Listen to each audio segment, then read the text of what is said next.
तर आपण पाहतोय हिंदी सक्ती विरोधात ठाकरे बंधूंनी एल्गार पुकारलाय। त्रिभाषा सूत्राच्या निर्णयाविरोधात कलाकार आणि खेळाडूंनी देखील पुढे यावं असं आवाहन उद्धव ठाकरे यांनी केलंय।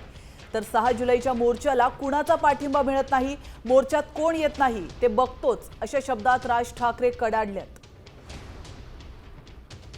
चित्रपट सृष्टीतले विशेषतः मराठी मग त्याच्यात मोठी मोठी नावं आहेत, त्यांनी सुद्धा उतरायला पाहिजे, खेळाडूंनी उतरायला पाहिजे, साहित्यिक तर आलेच, अगदी वकील असतील, सगळ्यांनीच जे जे मराठी भाषेचे पुत्र आहेत, सुपुत्र आहेत, मग ते मुलं मुली दोन्ही, आणि मराठी भाषा त्यांना त्यांच्या हृदयात आहे, त्यांची मातृभाषा आहे आणि मराठी भाषेवरती जे प्रेम करतात ते पक्षभेद विसरून अगदी भाजपमधले सुद्धा अस्सल मराठी माणसं, कारण भाजपमध्ये आता अस्सल लोक शोधणं हा सुद्धा एक संशोधनाचा विषय झालेला आहे।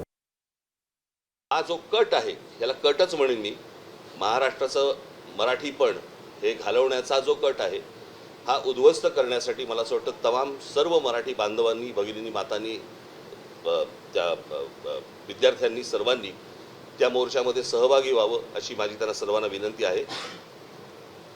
इथे कोणताही झेंडा नसेल, फक्त मराठी हा एक अजेंडा असेल आणि अशा वेळेला मला हेही बघायचं आहे की कोण कोण त्या मोर्चामध्ये सामील होत आहेत, इतर राजकीय पक्षांच्या व्यतिरिक्त इतर कोण कोण सामील होत आहेत आणि कोण येणार नाहीत हेही मला बघायचं।